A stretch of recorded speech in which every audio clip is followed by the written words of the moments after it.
Kisah cinta Putri Duyung dan manusia memang selalu menarik perhatian. Lalu, bagaimanakah alur cerita film The Little Mermaid tahun 2023? Apakah Putri Duyung Ariel akan mendapatkan cinta sang pangeran impiannya?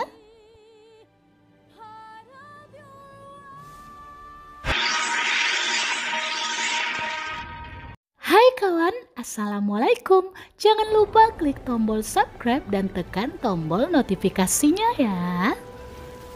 Film dimulai dengan memperlihatkan laut lepas nan luas dengan pembukaan sebuah kalimat yang bertuliskan, Putri Duyung tidak memiliki air mata dan itulah yang membuatnya semakin menderita.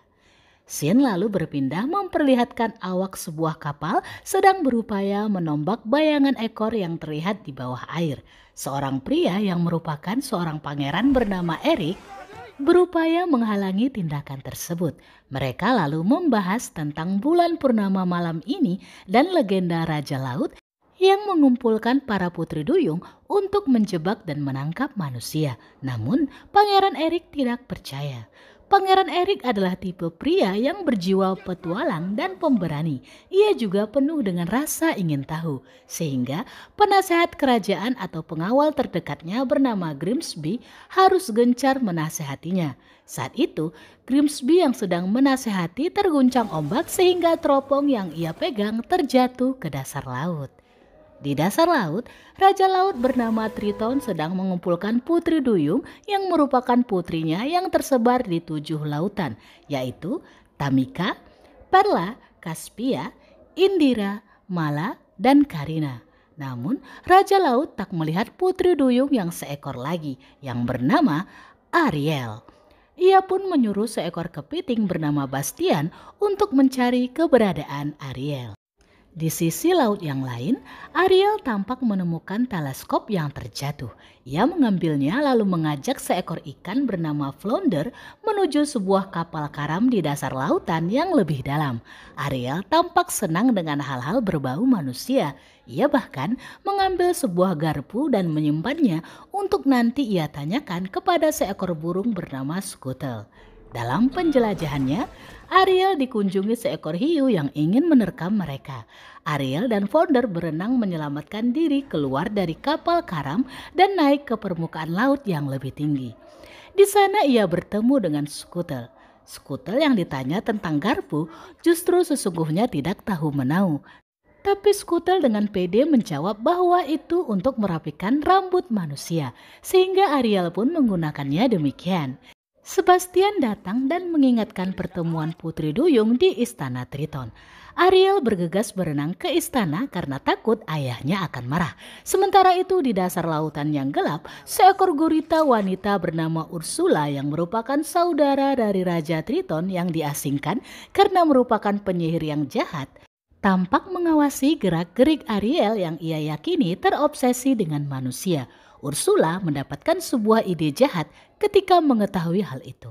Di istana, Raja Laut tampak sedikit marah pada Ariel yang terlihat melupakan pertemuan sekali dalam satu fase tersebut. Apalagi mengetahui bahwa putrinya sangat terobsesi dengan daratan, bahkan berkeinginan untuk naik ke permukaan. Namun Raja Laut melarangnya. Mereka sangat membenci manusia sebab menurut mereka manusia itu jahat. Bahkan istrinya atau ibunya Ariel juga tewas oleh manusia. Namun tidak begitu dengan Ariel. Ia pergi karena merasa tidak dipahami oleh ayahnya. Raja Laut lalu memerintahkan Sebastian untuk mengikuti Ariel serta memperhatikan gerak-geriknya. Sementara itu, Ariel menuju tempat persembunyiannya, di mana dia menyimpan semua koleksi barang-barang manusia yang karam di lautan. Ariel lalu bernyanyi sebuah nyanyian merdu yang berisi keinginannya untuk sampai ke darat, keingintahuannya tentang daratan dan manusia, termasuk keinginannya untuk memiliki sepasang kaki. Kala itu Ariel melihat cahaya yang terpantul di atas air dan ia berenang ke permukaan dan melihat sebuah kapal sedang melepaskan banyak sekali kembang api.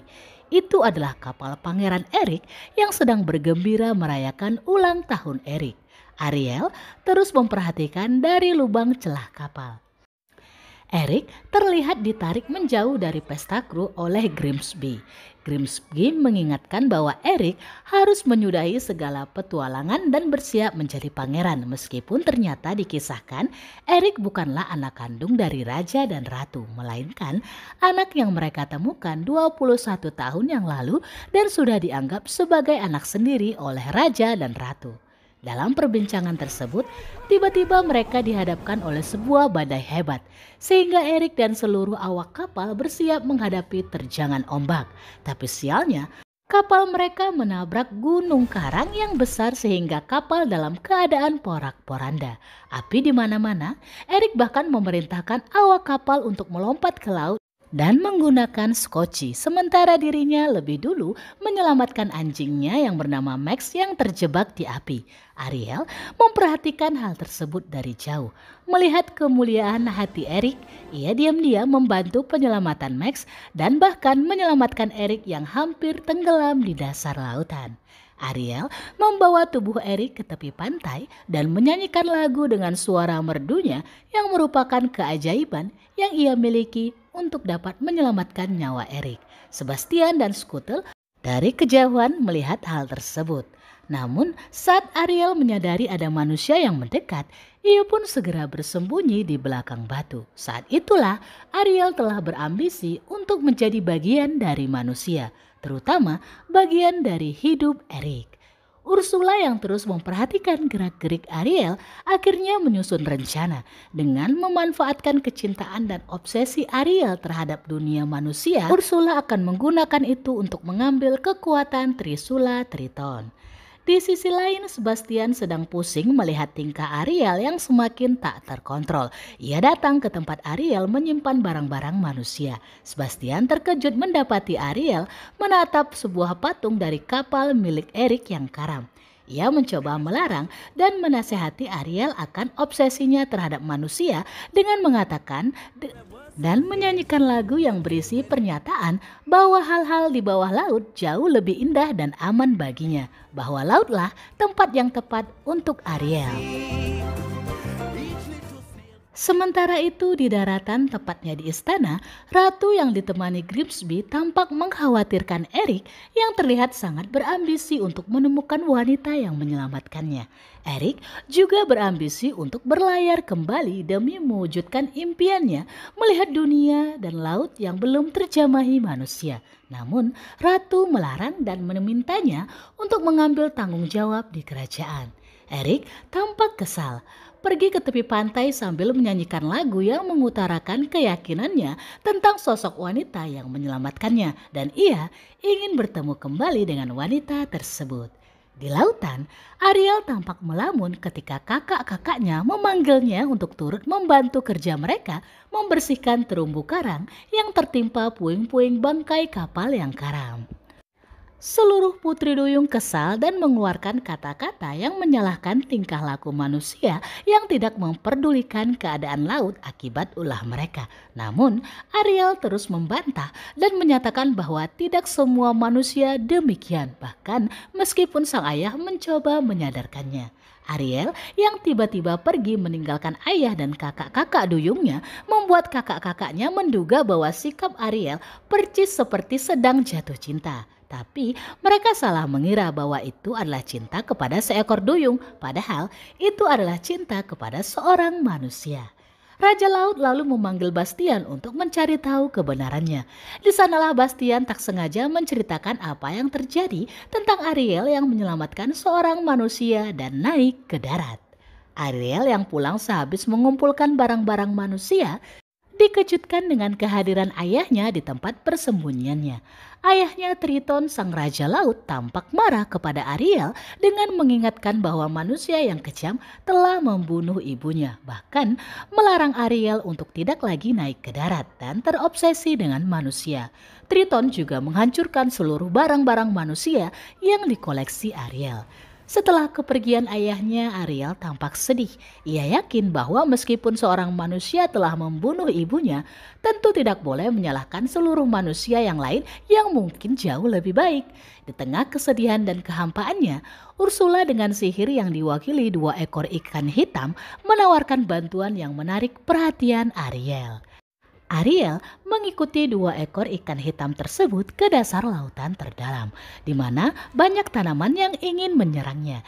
Di sana ia bertemu dan berkenalan dengan bibinya sang penyihir Ursula yang diasingkan.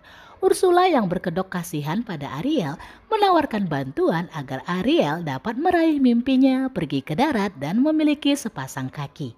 Ariel yang setelah berpikir panjang akhirnya setuju dengan perjanjian yang dibuat Ursula bahwa Ariel akan diberikan waktu 3 hari untuk mendapatkan ciuman cinta sejati dari Eric yang bila itu terjadi akan membuatnya menjadi manusia seutuhnya dan selamanya. Namun bila gagal, Ariel akan menjadi budak milik Ursula. Ariel lalu memberikan siripnya dan suara indahnya kepada Ursula sebagai jaminan. Hingga meskipun Ariel kini memiliki kaki, tapi ia tak memiliki suara. Sebastian dan Founder yang mengetahui hal itu menemani langkah Ariel. Ariel terjerat jala seorang nelayan tua baik hati yang menolongnya dan membawanya ke istana. Di sana Ariel mencoba memahami segala hal, segala kehidupan manusia yang sejak dulu ingin ia ketahui dari dekat. Ariel yang dibersihkan oleh kepala pelayan bernama Alana kemudian dipertemukan dengan Pangeran Eric. Akan tetapi semuanya tak sesuai dugaan sebab Pangeran Eric tidak mengenalnya. Apalagi Ariel tidak dapat berbicara sepatah kata pun. Ariel tampak bersedih bahwa semuanya tak sesuai harapan. Ia bahkan disihir untuk melupakan misinya mencium Pangeran Eric. Saat Scooter dan Bastian sedang bertengkar di kamar, Ariel diam-diam meninggalkan kamar dan berkeliling di dalam istana. Ia masuk ke sebuah ruangan yang menyimpan banyak benda-benda. Saat Ariel memegang sebuah patung putri duyung kecil, Pangeran Eric datang dan memergokinya. Namun Pangeran Eric sungguh ramah. Ia bahkan memberikan patung putri duyung tersebut untuk Ariel. Diceritakan bahwa ruangan tersebut berisi barang-barang yang dikumpulkan Eric dalam setiap penjelajahannya. Beberapa di antaranya justru Ariel mengerti fungsi dan isinya. Malam tiba, terlihat Eric dan Ariel mulai akrab. Eric menjelaskan peta wilayah pada Ariel yang tampak antusias. Grimsby masuk dan melihat keakraban keduanya. Kehadiran Grimsby adalah untuk memberitahu bahwa kereta untuk mencari gadis yang menyelamatkan Eric telah disiapkan dan akan berangkat esok hari. Namun, entah kenapa Eric juga meminta untuk disiapkan sebuah kereta lainnya untuk membawa Ariel berkeliling esok hari. Pagi harinya, menggunakan kereta kuda, Eric dan Ariel berkeliling melewati jalanan tepi pantai. Ariel sangat antusias melihat sebuah pasar yang penuh dengan hiruk-pikuk. Ia tampak terpukau dengan apa yang terjadi di depan matanya. Kehidupan manusia yang kini ia jalani. Ia menghabiskan waktu dengan menari bersama Eric dan rakyat lainnya. Malam harinya Eric mengajak Ariel menaiki perahu di perairan dangkal. Di sana, Scooter dan Bastian juga Flounder tampak tidak sabaran menunggu keduanya untuk berciuman demi mengekalkan kaki milik Ariel. Mereka pun menyanyikan lagu yang beriringan dengan suara alam untuk menambah nuansa romantis di keduanya. Ariel memberitahu namanya pada Eric dengan menunjukkan rasi bintang Aries, yang kemudian diplesetkan akhirnya menjadi huruf L, hingga akhirnya Eric mengetahui nama Ariel. Akan tetapi saat nuansa semakin romantis dan keduanya hendak berciuman, kapal mereka justru terbalik. Ternyata itu adalah perbuatan ikan hitam milik Ursula yang tidak ingin hal tersebut terjadi. Ia tetap ingin Ariel gagal dalam tujuannya dan menjadi miliknya sesuai perjanjian. Ursula pun memikirkan rencana lain. Di istana Triton, Raja Laut mengumpulkan putri duyungnya untuk mencari keberadaan Ariel yang dikabarkan telah menghilang tanpa kabar. Sepulang dari petualangan Eric dan Ariel yang menyenangkan, Grimsby menyadari bahwa Eric tampak menyukai Ariel dan bahkan telah melupakan misi pencarian gadis yang menyelamatkannya. Akan tetapi, rencana Ursula untuk menggagalkan hal tersebut sedang berjalan. Eric berlarian di tepi pantai karena mendengar suara wanita yang menyelamatkannya. Dan Eric pun bertemu dengan wanita cantik di tepi pantai. Dia adalah Ursula yang menyamar dan menggunakan kalung berisi suara indah Ariel untuk memikat Eric dan menyihirnya. Pagi harinya, Ariel terbangun dengan kabar dari Skutel bahwa Pangeran Erik akan melangsungkan pernikahan. Ariel bergegas mencari tahu karena mengira itu adalah dirinya. Tapi ia dikejutkan saat mendapati Erik sedang menggandeng wanita lain bersamanya. Skutel dan Sebastian panik mencari keberadaan Ariel. Skutel yang mencari dari udara terkejut saat melihat ada suara Ariel, namun yang menggunakannya adalah penyihir Ursula dalam wujud wanita cantik. Sebastian, Flounder dan Skutel yang telah menemukan Ariel akhirnya mengabarkan berita tersebut. Kini mereka tahu bahwa itu adalah akal-akalannya Ursula untuk merusak perjanjian mereka. Dalam pesta pernikahan Erik yang akan berlangsung, ibunya sang ratu memberikannya cincin peninggalan ratu terdahulu. Saat Erik ingin memberikannya pada Ursula, Skutel datang dan merusuh, membuat cincin terjatuh. Skutel terus menyerang Ursula sampai ketika Ariel datang dan segera merebut lalu memecahkan kalung berisi suara indah miliknya yang akhirnya kembali menjadi miliknya. Erik yang terbebas dari sihir suara tersebut akhirnya menyadari bahwa Ariel adalah wanita yang menyelamatkannya. Namun ciuman terlambat terjadi pada Erik dan Ariel di mana matahari telah terbenam dan waktu bagi Ariel untuk memiliki kaki sudah selesai. Ariel kembali dengan sirip dan ekornya. Ursula pun berubah wujud aslinya dan membawa Ariel yang sesuai janji gagal mendapatkan ciuman Erik kini menjadi miliknya. Di dasar lautan, Ursula yang membawa Ariel dihadang oleh Raja Laut. Namun, Raja Laut tak bisa berbuat banyak untuk menyelamatkan Ariel. Sebab itu adalah sebuah perjanjian yang dibuat oleh Ariel.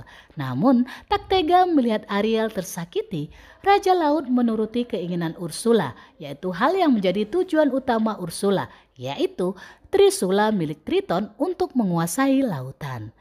Triton memberikan Trisula tersebut kepada Ursula yang kemudian membuat dirinya terbunuh oleh sengatan listrik ikan hitam. Saat Ariel terpojok, Erik datang untuk menyelamatkannya.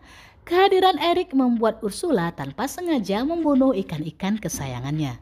Erik dan Ariel terjebak oleh Ursula yang kini merubah diri menjadi raksasa. Namun Erik dan Ariel bekerja sama untuk saling menyelamatkan dan mengalahkan Ursula. Erik yang mendapatkan perhatian dari Ursula membuat Ariel berhasil mengarahkan bangkai kapal dengan ujung yang runcing yang akhirnya dapat menusuk jantung Ursula. Ursula pun tewas dan Trisula kembali ke tangan Triton yang hidup kembali karena kekuatan Trisula. Namun, meskipun Ariel kerap menjelaskan pada Raja Laut bahwa keselamatannya kali ini juga berkat bantuan Erik, Raja Laut tetap meyakini bahwa tempat terbaik bagi mereka, bagi Ariel, adalah di dasar lautan. Begitu pula dengan Erik. Ia akhirnya disadari oleh sang ibu bahwa meskipun cinta mereka nyata, tetapi dunia mereka sangat berbeda. Waktu berlalu, menyadari bahwa cinta dan keinginan Ariel untuk menjadi manusia dan hidup di daratan membuat Raja Laut akhirnya mengabulkan hal tersebut. Memberikan sepasang kaki bagi Ariel hingga ia dapat menjalin pernikahan bersama Erik yang tampak sangat bahagia. Di mana Ariel dan Erik memutuskan untuk berpetualang menjelajahi lautan yang belum terpetakan. Dengan restu dari orang tua dan semua orang serta semua duyung di dunia. Demikianlah alur cerita dari film The Little Mermaid tahun 2023. Terima kasih karena kawan-kawan telah menyaksikan video ini sampai selesai. Sampai jumpa di video-video Maniac Movie selanjutnya. Bye-bye.